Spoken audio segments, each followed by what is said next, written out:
Hola, los niños y las niñas de primero vamos a contaros un cuento precioso sacado del libro Palabras de África.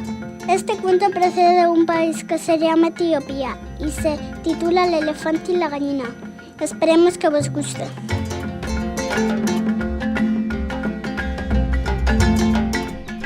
Había una vez un elefante que siempre presumía de ser muy grande y fuerte. Empujaba a los demás animales, peleaba con los más pequeños. ¡Aparta de ahí! ¡Yo soy más fuerte que tú y te puedo aplastar! ¡Ja, ja, ja! ¡Socorro! ¡Socorro! ¡No me aplastes! ¡Por favor!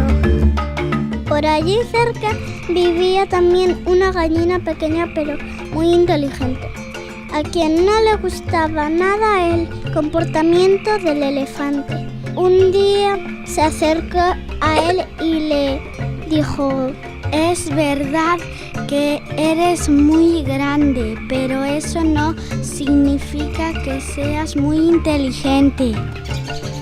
¿Cómo? ¿Me estás llamando tonto, gallina? No, tranquilo, escucha.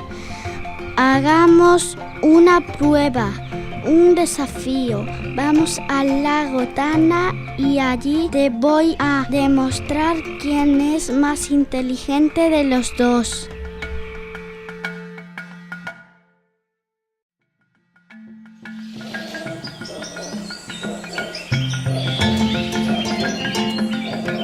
El elefante y la gallina se dirigieron al lago Tana, seguidos de muchos otros animales que querían ver la prueba. Allí estaba el león, gran amigo del elefante, que le animaba sin parar. Vamos, elefante, que ganas. Una de las mejores amigas de la gallina, la jirafa, le decía mientras tanto: Gallina, amiga mía, recuerda que el tamaño de tu cuerpo no importa. ¡Ánimo!